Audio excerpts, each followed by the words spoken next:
Good morning from Washington, D.C. Exactly 103 days before the 2020 general election that will decide control of the United States House and Senate, and of course, the White House. My name is Paul Kincaid. I'm the Director of Congressional Outreach here at FMC, the Association of Former Members of Congress.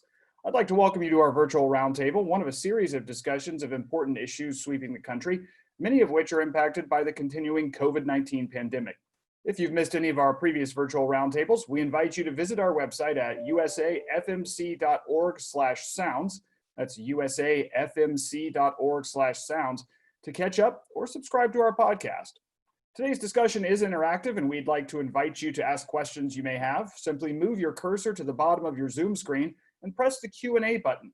You'll be asked to register your name and your question. If we call on you, you'll be recognized live on audio only to ask your question of our panel. Again, simply press the Q&A button at the bottom of your screen at any time during the call to answer your question. Today's topic speaks to the heart of our nation's history. Since March 4th, 1797, America has seen a peaceful transition between the presidents of our nation. The choice of president has been a democratic process, inclusive of various parts of our country, with the process becoming more transparent and more inclusive as time has gone on. For those granted the right to vote in our nation, it's an important right and a responsibility.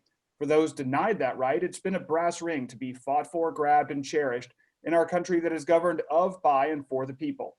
Now, with the advent of COVID-19, that most treasured American role of citizens choosing our leaders has changed. Observers and experts have been concerned with the November elections since quarantines and social distancing began. In Wisconsin, the primary election in April saw a record number of absentee ballots cast by mail in a judicial race, with nearly a million ballots cast by the Postal Service. The election was marred by tallies that took days and eventual complaints by hundreds of voters that their ballots never arrived. Meanwhile, public health experts are calling for as few in-person votes to be cast as possible, avoiding the indoor static conditions that encourage transmission of COVID-19. At the other end of the spectrum is President Donald Trump, who tweeted on Tuesday that large-scale mail-in voting would result in the most corrupt election in American history. That is the scene for today's panel. Both of the members of Congress are somewhat unique among many of their colleagues. They were elected in states that mandate vote by mail for most all voters of that state. In 2014, Congresswoman Diana DeGette, the co-chair of FMC's Congressional Study Group on Japan, was reelected to Congress for her 10th time. That year was a first for her, however, as Colorado's vote by mail requirements went into effect. In a state known as the gold standard among vote by mail states, in last election, Colorado saw the second highest voter participation in the nation. Congressman Greg Walden has only been elected to Congress once through in-person voting. In 1998, when he was first chosen to represent Oregon's 2nd District, voters also decided to make Oregon the first state to create a mandatory vote-by-mail system. For each of his next 10 campaigns, Congressman Walden has been returned to Congress through envelopes returned by Oregon voters in the mail. This year, ballots bearing his name will be the first in the nation that don't require return postage. Our moderator today has a background almost as unique as our two members of Congress. Trevor Potter is head of the Campaign Legal Center, and before that was general counsel to Senator John McCain's presidential campaigns in 2000 and 2008. However, despite his expertise on campaign finance, including writing several books and testifying before Congress, he's probably best known for being part of Stephen Colbert's super PAC, Americans for a Better Tomorrow. As the lawyer for Colbert's semi-serious super PAC, Potter helped the comedian illustrate the role and the shortcomings of the campaign finance system. Through their efforts, the segments won a Peabody Award for excellence in reporting. It's an honor to have him as our moderator today for what we hope will be an interesting discussion on voting amidst a pandemic. Trevor, the floor is yours. Thank you so much. It's good to be with you all this morning. As I think we all know, voting in this country is primarily a state and local process. There are some federal guidelines to it, particularly in terms of constitutional rights on who may vote. But the system is run by the states, and that means it's run in at least 50 different ways across the country.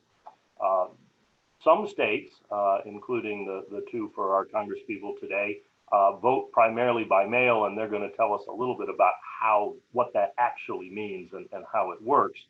But what I wanted to note, following up on those opening comments, is that the attention focused on vote by mail this year comes from the unique situation we're in with medical issues with voting in person. That won't apply to every state or every locality, but we've seen certainly in the primaries pretty much disastrous situations where there were stay-at-home orders. People were being told it was not safe to go to crowded polling places, and yet they were late applying for absentee ballots, or the ballots were slow coming to them, or they were concerned they hadn't mailed them in time to get back, and different states have different rules on when they have to be returned. So what we are seeing is a great increase in interest in absentee voting, and at the same time, there are a number of states that do not have the experience in terms of time and effort and money put into absentee voting that Oregon and Colorado have had. So part of this is less an abstract discussion of which system is better and more a discussion of what do states that haven't done a lot of this before do between now and November to get ready for it. As a country, we voted partially absentee going all the way back to the Civil War, when troops in the field in the Union Army were given the right to vote from the field because they couldn't get home, and we voted in the 1918 pandemic. Ronald Reagan signed a bill that made it easy to vote overseas if you were an overseas citizen. But still, for many people in this country, the example of Colorado and Oregon is going to be new to them. So let me start maybe with what I think is the first state to do this. Congressman Walden, can you tell us a little bit about how it actually works in Oregon? Sure. Yeah, Trevor, thank you. Be happy to do that. We started back in 1981 in local elections, and it took about 19 years before it became ubiquitous for statewide elections and candidate elections. So we started back in 81. We learned a lot along the way.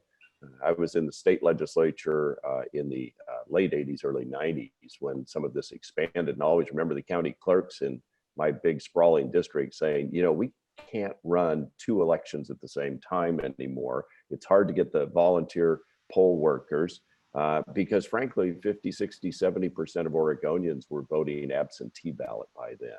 And we didn't have to have an excuse to get an absentee ballot. Some states still require that, as you know. We didn't have that. So we were sort of trending toward absentee balloting.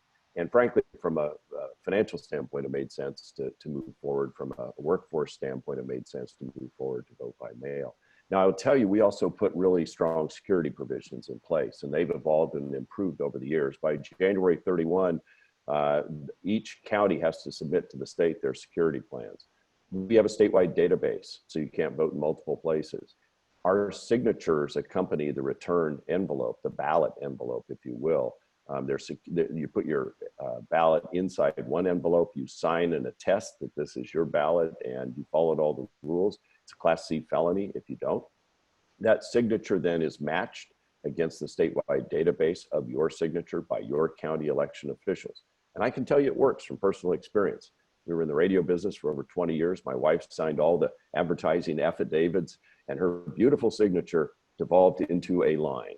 And the county clerk called her at some point and said, we have received a ballot that's for you. The signature does not match up, and you have to come down and prove this is your signature, which she did.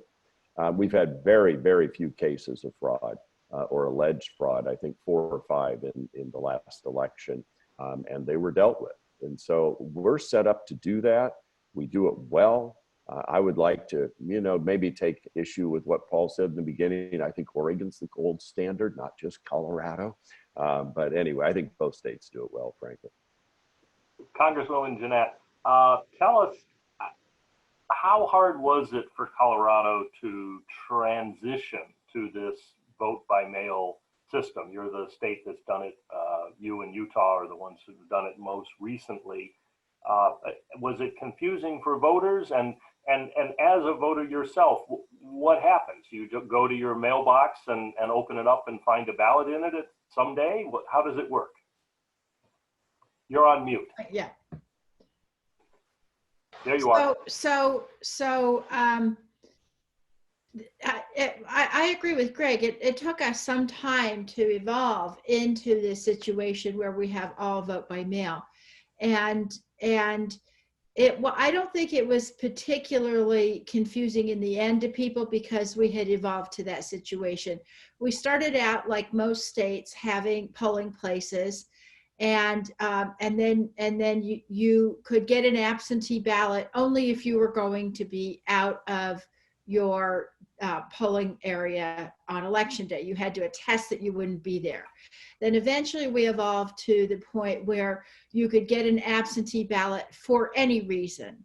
And then gradually people were encouraged more and more to request absentee ballots. And then finally, as you said, in 2014, Colorado went to all vote by mail. And now, interestingly, I don't know if they do this in Oregon. In Colorado, every Democrat gets in the primary gets an absentee ballot for the Democratic primary. Every Republican gets a Republican ballot, and the unaffiliated voters get both. They get the Democratic and Republican ballot, and they get to pick which one. They can't pick two. They have to pick one or the other. If they send both in, then they're rejected. But now it didn't take very long at all for the voters in Colorado to get used to voting by mail. What happens is about 3 weeks before the election, the ballots arrive in the mail. And it's as Greg says, it's computerized, it's very rigorous. So when my ballot is mailed from the Election Commission, I get an email saying your ballot has been mailed from the Election Commission. And then after I fill my ballot out and vote with the same types of precautions Greg talks about, and then when I send it back, then I get an email from the Election Commission saying your ballot has been received by the Election Commission, and it's in processing. And then after it's processed, I get an email saying your ballot has been processed. So it's a very rigorous system. And as you said, Colorado had the second highest turnout in the nation in 2018. So not only is it very safe and convenient for voters, it really encourages turnout. Now, I'll just say one other thing, you know this, I think, but the studies have shown that vote by mail really doesn't benefit one party over the other. A lot of Democrats worry that because Republicans tend to be more organized and regular voters, that vote by mail will benefit them. And then the Republicans worry that the Democrats will, who tend to be people who leave it to the end for whatever reason, won't vote. But in fact, it all comes out in the wash, and both parties really benefit equally from it. Do either of your states have a deadline that the ballot has to be received by election day by the election officials, or does it just have to be mailed by election day? Well, in Colorado, it has to be received by election day. And when we see what's going on in New York right now, where they're still counting the ballots from the primary election, Outrageous. I absolutely think that needs to be the rule. I agree with Diana on this. I think in Colorado, it has to be there by 7 p.m. election night. In Oregon, it's 8 p.m. when our polls close. It's not by when you dropped it in the mail. And we can still vote in person at certain election places. I think you can do that as well. Yeah. And we have drop-off places. So I always there's a drop-off place, I don't know, half a mile from my house. So I always go by and drop it in there. By the way, I take a picture of myself dropping it in there. And of course, we put that out. But it works. And I agree with Diana. I think in these situations where they either go with a postmark, it lingers forever. Or as in New York, it continues to go on. And I think that really causes people to question the integrity of the process, because you're so used to election night being election night. Maybe a few of these races go on, but my gosh, when you're going on 2 or 3 weeks, you're counting ballots that show up in the mail a week or two later. I think that's not as good a way to go as we go. I really like what Colorado does on the email notification process. We don't do that in Oregon, and that's where states can be great laboratories in this space. So a question that comes to mind on that is, when do your states start counting the ballots that have been received? Do you know? Yes. After 8 p.m. election night, they open them, they certify them, they stack them, they have them ready to run through the counting devices, the machines, but they don't count until until after the polls close. The second piece is they do put out data each day on how many ballots have come in.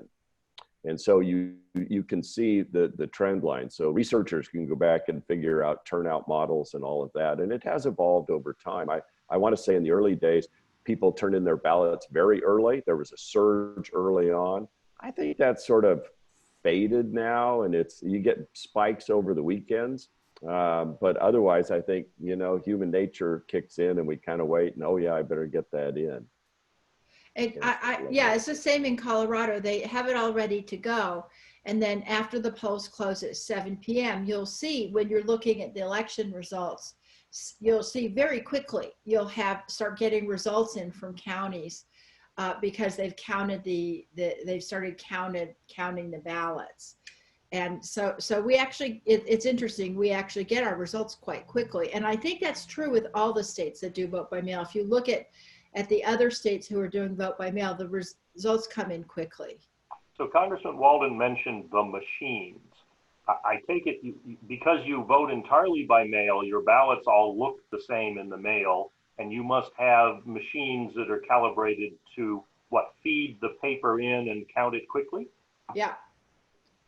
I mean, you fill, it's like taking the SAT. You fill in a little circle, and then they just read it. And there will be some ballots that are spoiled, or some that they have to review, and it'll spit them out, and then they can review that later, which is why in close races, you'll still have to have human review of some of the ballots. And Trevor, if I could make one other comment going back to primary ballots. In Oregon, independents are not allowed to vote in the primaries of the parties. The parties make that decision. And so if we register, not all states register by party. We do, Michigan doesn't. And so in Oregon, you get a Republican ballot or you get a Democrat ballot, depending upon how you're registered. Now, I was talking to a colleague and friend of ours from Michigan who said they don't register, so you get a ballot. If you vote for a Republican on that ballot, it has all the candidates in the primary. And then you also vote for a Democrat on that same ballot, and they're all listed. They throw out that vote because you can only vote one party, but all the candidates are listed on one ballot.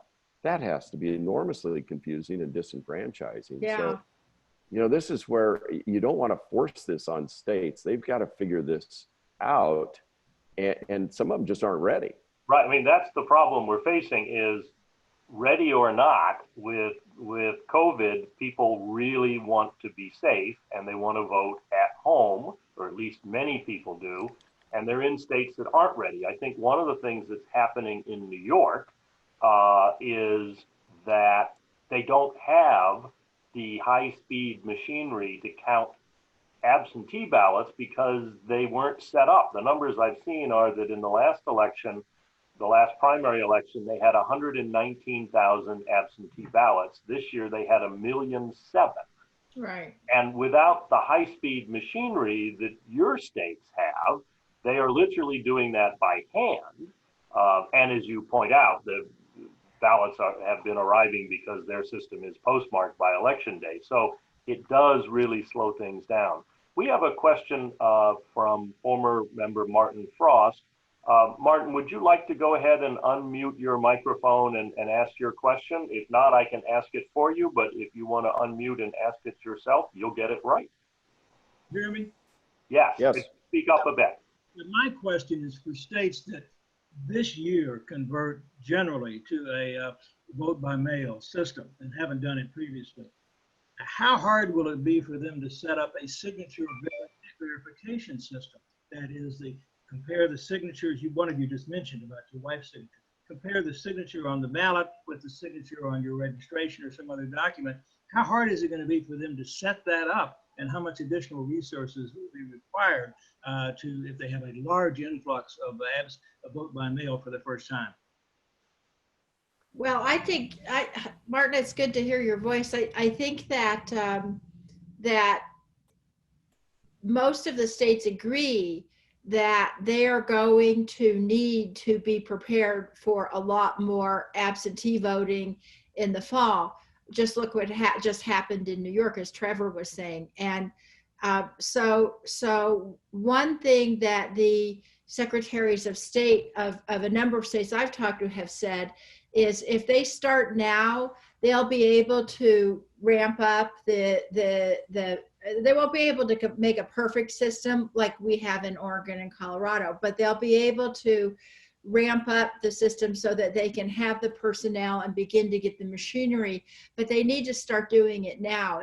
And one thing in the CARES Act that Congress passed was some money, and then in the HEROES Act, which has passed the House and in negotiation in the Senate, there's $3.6 billion in that bill for assistance to states to update their election systems to be able to handle the election in November. I know that's under negotiation right now between the White House and the Senate Republicans, and I'm hoping maybe Greg can give us some idea about what the Republican position is on aid to the states for ramping up their election system, because irrespective of what happens with COVID, we're still going to have a lot more absentee ballots. We are, and I know in Ohio, another statistic for our viewers here, in the 2016 election, there were 477,844 absentee ballots. In the 2020 primary election, there were 1.975806, almost 2 million absentee ballots, and 4,500 people never got their ballots because you had to sign up, they had to mail it back. There was this 2 or 3 step process. So looking at the scope of the problem, look, I'm going to be real frank with you. I don't have a lot of confidence, no matter how much money we send at states in August, that they can have this ready to go and upgraded by September if they decide to dive in. And I'll give you a perfect example. Almost 10 years ago, the federal government sent my state $85 million to upgrade our software so we could issue unemployment checks. That money is still in an account. They finally, about a year or two ago, decided what to do to upgrade the software system, and they hope to have it done by 2025. So I've been around state government, and I think Diana has as well. I mean, we dumped 60 million into an upgrade of the DMV system and finally pulled the plug because they couldn't get it right. And they were just throwing money hand over fist. So this is where I've been very cautious, not necessarily about fraud, although we have to always be vigilant on that front. But the notion that in 103 days, and whatever we negotiate here and work out, and I'm all for helping the states. And by the way, we sent them without any caveats other than unbudgeted COVID-related expenses. My state got $1.3 billion, some of which they could apply to this. I just don't think physically you could go in and create a brand new statewide electronic database with signature verification and all. That's what I struggle with, why we should not federally mandate every state has to do vote by mail. I think we should assist. I know we do that for security issues with intelligence sharing. I think we've given the states a lot of money and we will give them more, and we need to do whatever it takes to not only have the absentee / vote by mail work, but also have the in-person voting places function as well. Because I think both of us have that in our states. And with COVID, with spacing and distancing and PPE requirements and everything else, sanitation, we need to be helpful there as well. But at the end of the day, as you said at the beginning, Trevor, these are mostly state and local issues, elections and responsibilities, but we stand ready to help. As you noted, go ahead. I was just going to say, just to clarify, I don't think the federal government should mandate a particular system to the states either, but I do think we should recognize that the states are that irrespective of what we say is people are going to want to vote by mail or absentee. And so we need to help the states be able to do that as quickly as possible. And Greg's absolutely right. We're going to have to think about how we support states that are still going to have in-person voting. Some of those lines that we saw in the spring in some of the voting places in Michigan and other places were shocking. And we can't be having that in November when the weather turns bad. We may be having another spike of COVID. We're going to have to figure out how to help those states And it really, the states will have to take the lead on it, but we can give financial support and And I think, support. and I think in that space, Diana, the best thing they could do is have more polling places with more polling workers. Could be, but that takes more Break it people, into- more, Sure. you know, that takes more resources. Yeah, I hope they're planning for that. Well, as Congressman Walden noted, that one of the advantages Oregon has found is that over time, their costs have gone down because they're vote by mail and there are relatively few stations that they have to have workers at. The problem this year for all the states that have normally 10 or 15% of their voters voting absentee is they're going to have to run two parallel systems. They're going to have a big push for absentee with all the mail and the postage and the machines and the counters. Plus, people are going to expect to be able to go to their normal polling place and be disoriented if they go and it's closed. Plus, what we're finding is a really shocking number of poll workers are not working this year for understandable reasons, since they tend to be older, many retirees, and they're being told medically they shouldn't go out.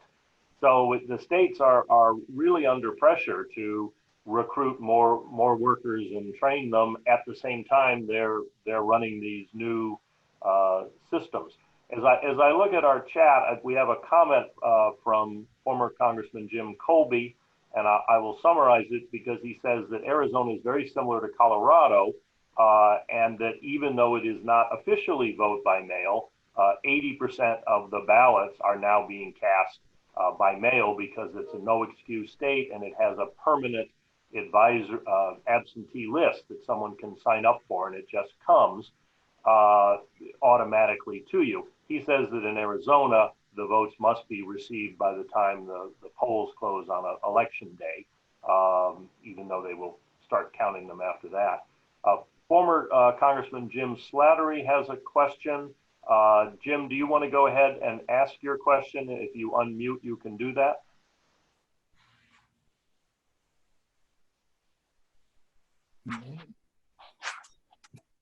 You're on, Jim. Can you hear me? Can you hear me?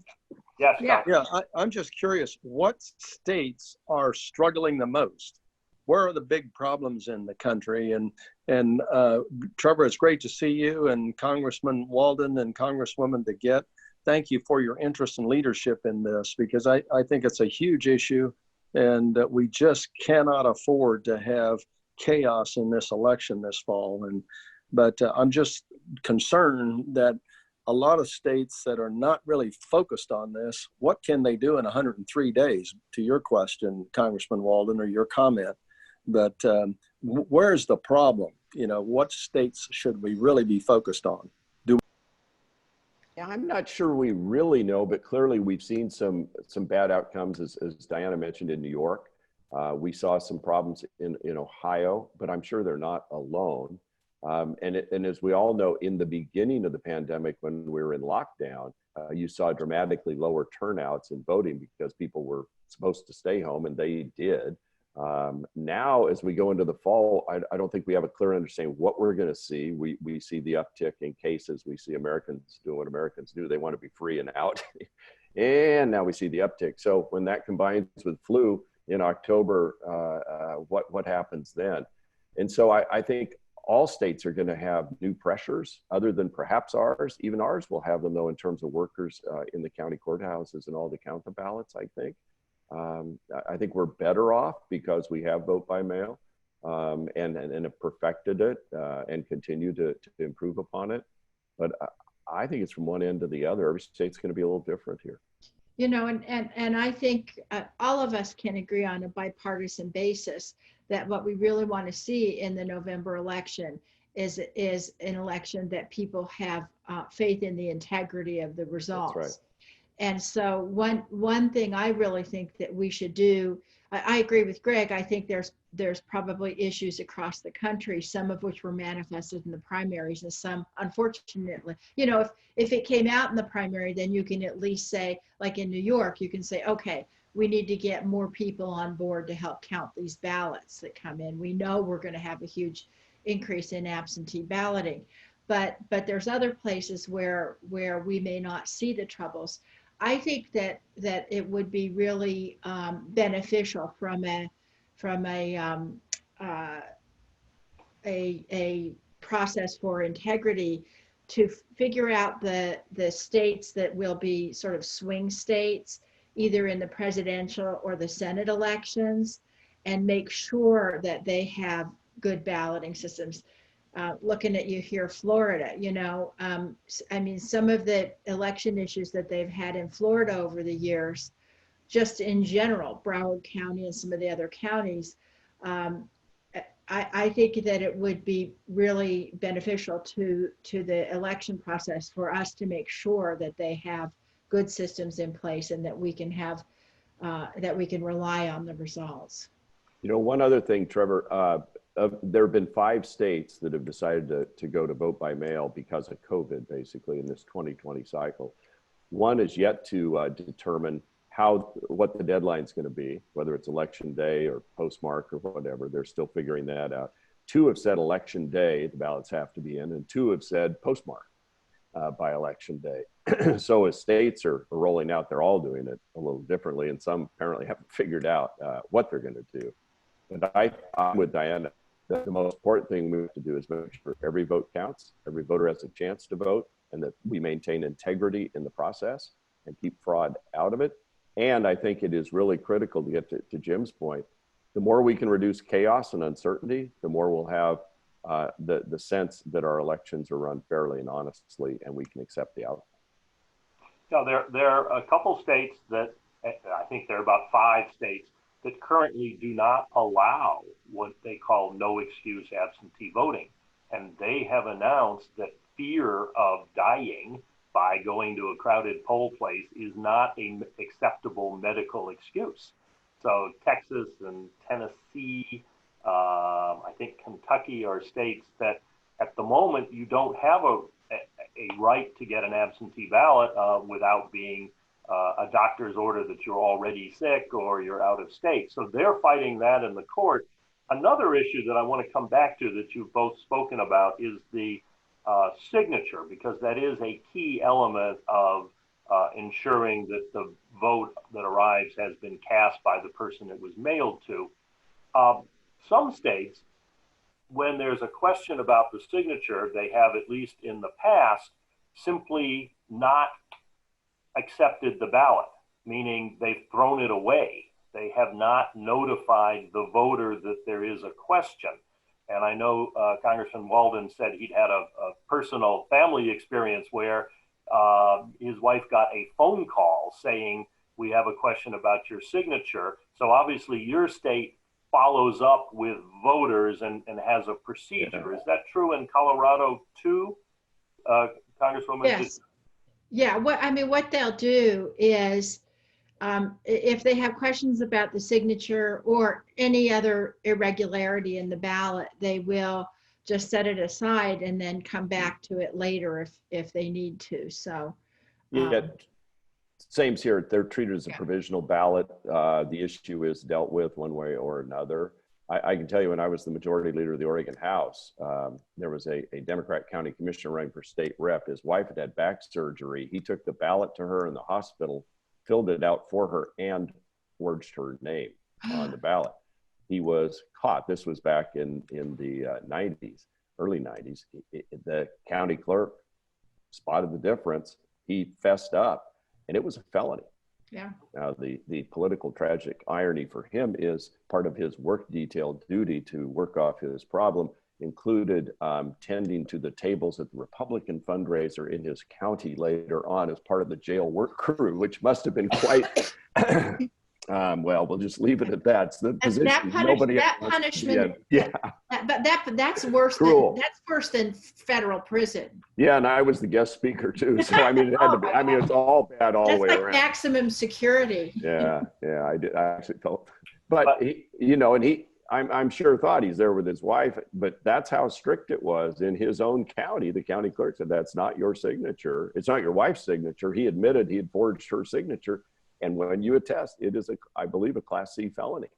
Yeah. So I don't want to ignore what I think I can safely describe as the elephant in the room, in all due respect, and that is the president's continuing attacks on vote by mail as fraudulent, corrupt, resulting in millions of illegal votes, saying that mail-in ballots are sent to every living, breathing thing, including dogs.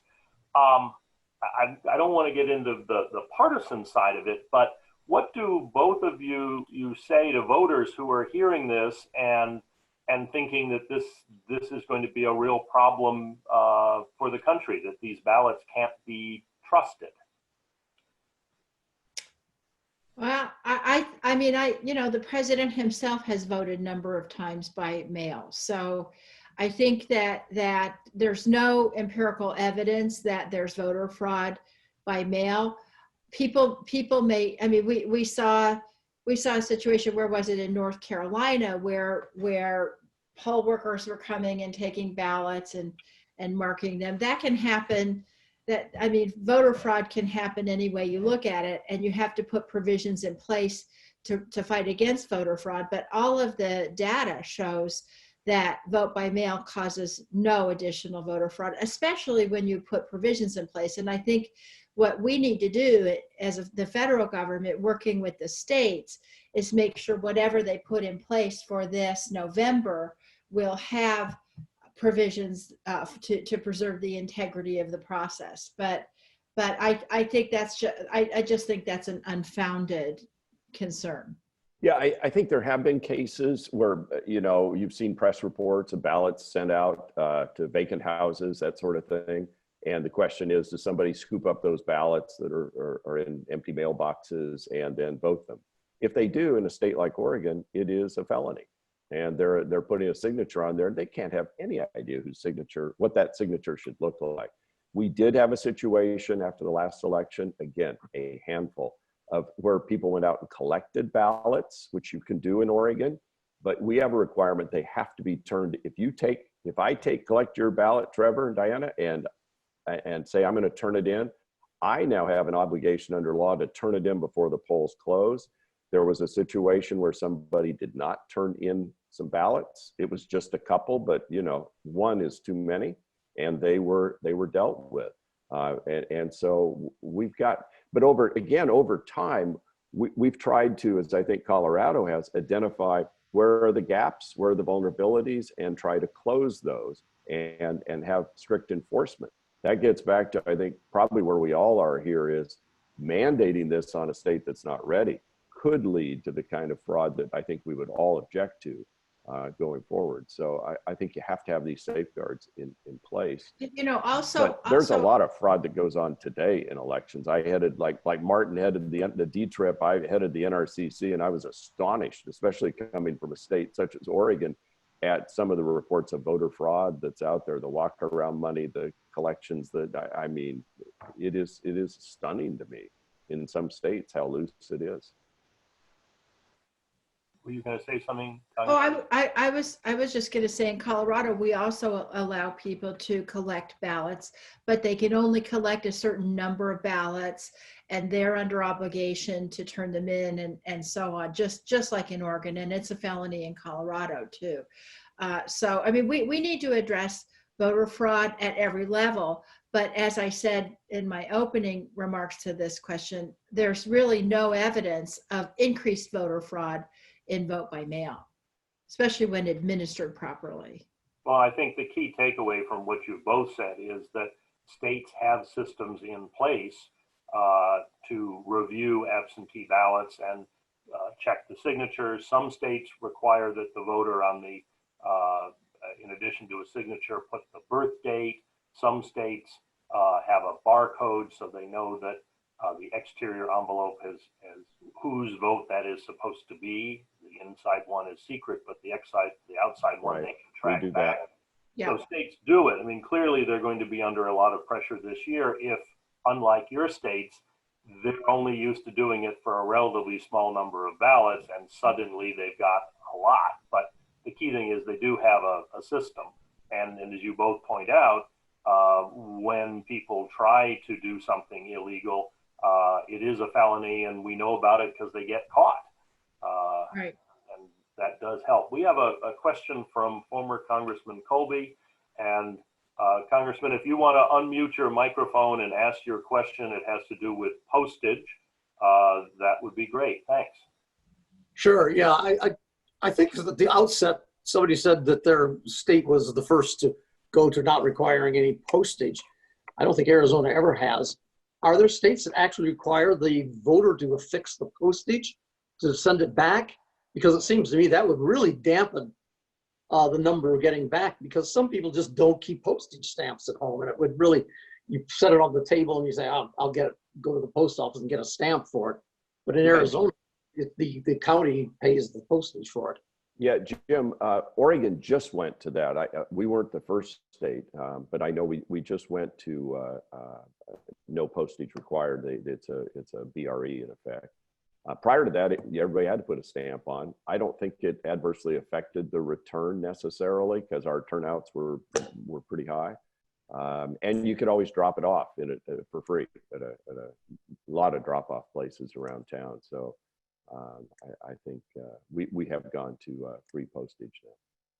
Yeah, and we still require postage, but like Oregon, we have a number of places. I have a church just a few blocks from my house where we drop off our ballots. And but we laugh because I think we're going to have to go to the no postage system like Oregon has, because millennials, I'm here to tell you, I have two of them. They've never bought a stamp in their lives. I don't even know if they know, how to write a letter that's not online. So what you really want to encourage younger voters to fill in their ballots and send them in. And even though there's places for drop off, and even though we haven't seen, we have the second highest voting percentage in the country, still you worry about people being chilled from returning their ballots because they don't have a stamp. So two questions come to mind listening to that. One, let's just talk for a moment about the post office, because inherent in what both of you are saying is your post office services work fine. If people mail ballots, they get there by election day. Your post office is used to doing this. I understand that states work with post offices and prioritize mail-in ballots, and they have big print on the outside that says ballots, so the post office knows what they are. But on the other end of the scale, we saw reports out of Wisconsin, which was unprepared for a great volume of mail, that there were baskets of ballots sitting around in post offices after election day, unclear whether they were ballots going out to be voted or ballots coming back in, but they were still in the post office, not in the election offices. And there is a concern that the post office, which says it's running out of money and does not have yet the loan that Congress authorized it to have, will be understaffed in November. I think the new postmaster put out a notice saying that because of their financial troubles, they should not work overtime and shouldn't incur extra costs. How do you know anything about how your state works with the post office, or how other states are dealing with this new burden on the post office? I'm not sure in terms of how my state works with the post office, to be honest with you. I do know they have to appreciate the volume in the sense it's generating revenue for them in terms of first class mail or however it's treated. And so but beyond that, we haven't run into that problem. So I think that the post office I think that we need to really look at strengthening the post office in general, and the election is only a part of that. Since the COVID pandemic, I would say the number one, I don't know what your phone calls are. It'll be interesting to see what the difference between the Democratic offices and the Republican offices are, because the number one issue people are calling my office about is the post office. People are worried about the integrity of the post office because they're all stuck in their homes. waiting for the mail for whatever they've ordered or whatever. And so I think we do need to make sure that the post office has the resources and the personnel to be able to handle the election, but it's part of a much bigger issue we need to discuss. Yeah, just to finish up on that point, a number one issue, it is the unbelievable incompetence of the state government manage the unemployment claims. We still have our caseload. Half of all our caseload now deals with unemployment claims unmet, going clear back to March when we passed the CARES Act and the bonus payments. They're not even sure they can get the bonus payment out ever. And so now they're going to issue checks and just send them out. And literally it has become half of our caseload. And people are just crying on the phone, and it's a state issue. We're working with each one of them to try and bust through the bureaucracy. But this gets back to my earlier comment about the 85 million the federal government sent out to modernize that system more than a decade ago, and they've yet to do it. It's just abject incompetence. I agree with you about the caseload is the unemployment, and it's the same in my office too. And our caseload has doubled too. But the calls that are coming in are around the post office. Yeah, we're not having that. Interesting. That's interesting. Yeah, because I have a very rural district. Yeah. It's stretched from the Atlantic to Ohio, right. And we're not getting post office calls. Oh, interesting. Yeah. So the other question that came up as I was hearing you talk is you both talked about lock boxes, places that voters drop off ballots. I'm a Virginian. We don't have that. I'm not familiar with it. Tell me how it actually works. I mean, where are they and why are they secure? Aren't you worried that somebody's going to drive by in a truck and take it away? Tell us more. Well, in Colorado, it's probably the same thing in Oregon. Organizations can volunteer, and where we take our ballots, as I said, is a church a few blocks from our house. When we go there, they actually have poll workers with the box. So it's not like there's just a box sitting there. And so we drop our ballot in, and then Greg and I take our pictures so we can put it on our social media. And then we get our little I voted sticker, because that's still very important to us. Actually, our I voted sticker comes with our ballot. So it's an extra bonus. But then I would imagine those poll workers take the box with them when they leave at the end of the day. They don't just leave it sitting there. Yeah, I don't know all of the different ways the counties operate. I know in my home county, it's actually an old payment slot from a former telephone office where you could drop off your payment. So it's in a brick wall and you drop it in. It's actually now owned by the courthouse, the county. And so it's all interior. You push it in from the outside, it drops in like a bank deposit or a payment deposit box. Most of them, I think, are at the county courthouses, is where you drop them off. So there's a full chain of control involved in Oregon to safeguard the ballots. But the difference I'm hearing, which will be relevant this year, is at least in yours, you're outside and you're sticking it into a slot in the building, and in the Congresswoman's, someone has to go inside and interact with people to do this? No, it's in a parking lot. It's right there. It's right there in the parking lot. Yeah, I think they could be flexible too, where it is inside. I'm sure they could, work out something. Yeah. This is unfortunately, I'm curious about it because this is another one of those issues where there has been controversy and lawsuits. The Secretary of State of Pennsylvania announced that for the first time they would have these receptacles, which were described as secure, and you're explaining how in your states they're secure, that people could drop them by, and I think the announcement was they were going to put 70 or 80 across the state, and he has been sued. The Republican Party of Pennsylvania is saying he doesn't have authority to establish these drop boxes.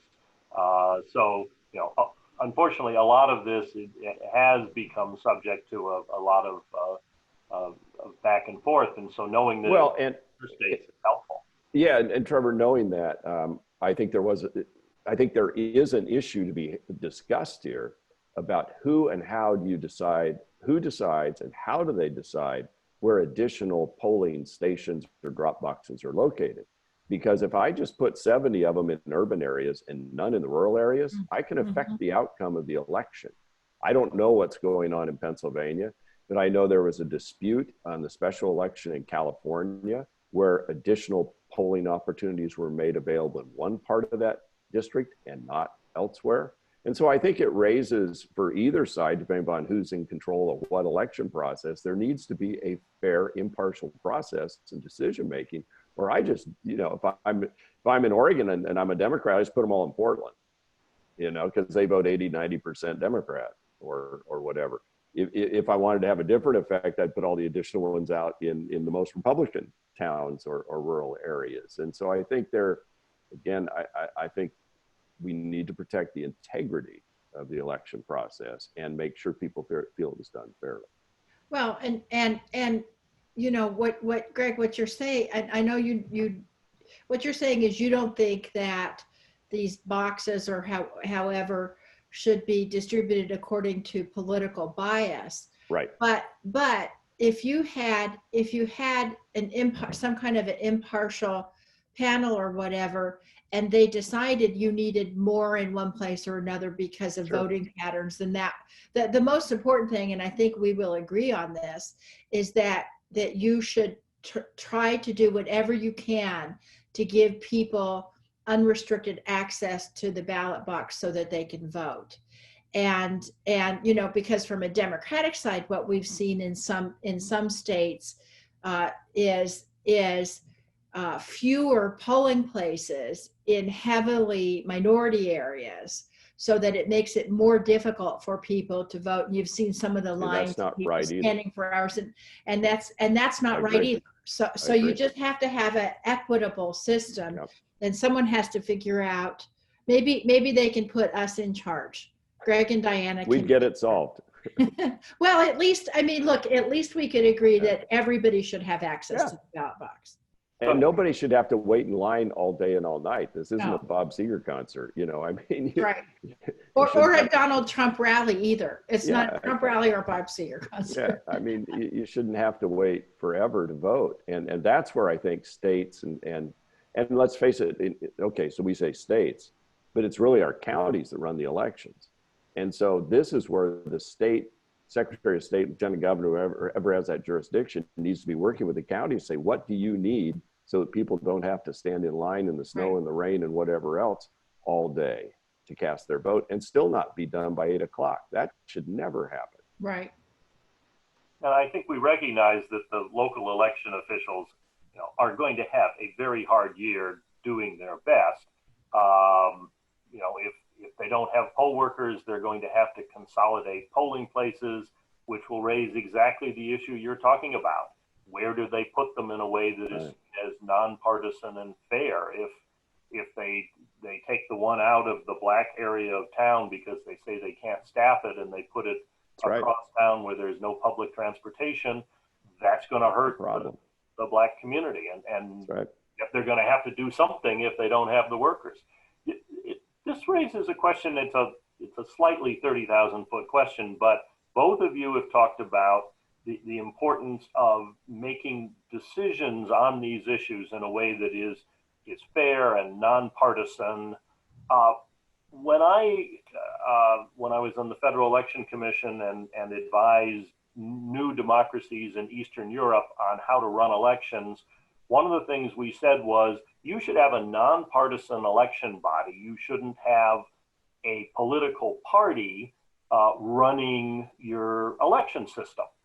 Of course, that's not advice we historically follow in this country, because we have elected officials who are of one party or the other, who are the Secretary of State or the Chief Election Officer. Do you have given our system, how do we ensure that these decisions are made on a nonpartisan basis? Well, I would just suggest that you have to follow the rule of law, and that you put these provisions in law, and then the law trumps any individual of either party if it's fairly enforced. And that's where I would go with this. And frankly, Trevor, I love what you're saying. It just doesn't work in reality, because who appoints the people on the election panel?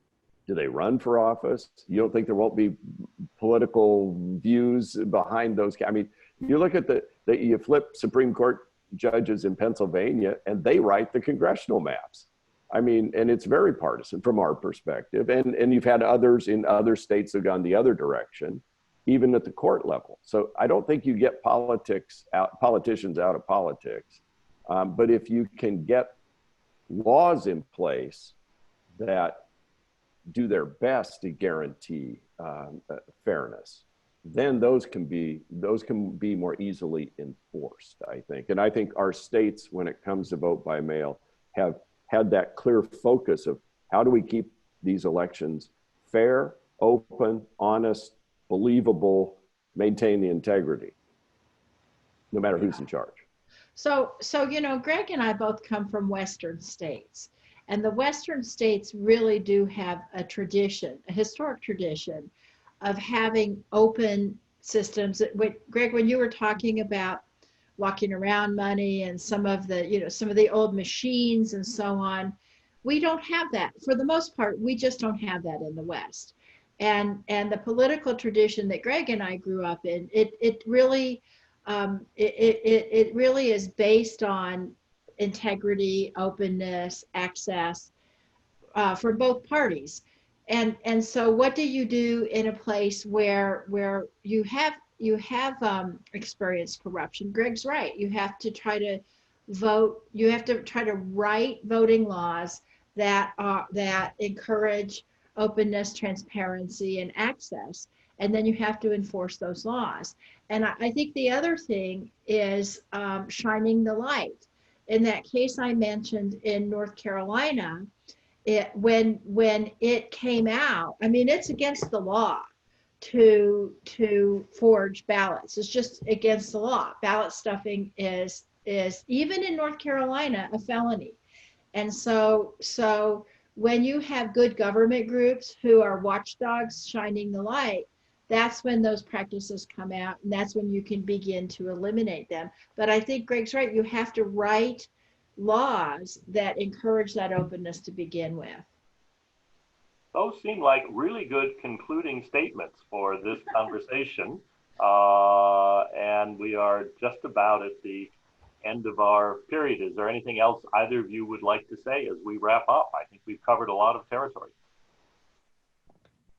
Great. Well, Yeah, I thank you. And I will turn it back over to Paul if he has any concluding words for us. Thank you, Trevor, and thank you all for joining us this morning. We really appreciate it. Again, if you've missed any of this discussion or any of the others, you can join us at usafmc.org/sounds to subscribe to our podcast and get discussions like this every week. Thank you for joining us, and have a great day and a great weekend. Thank you. Thank you.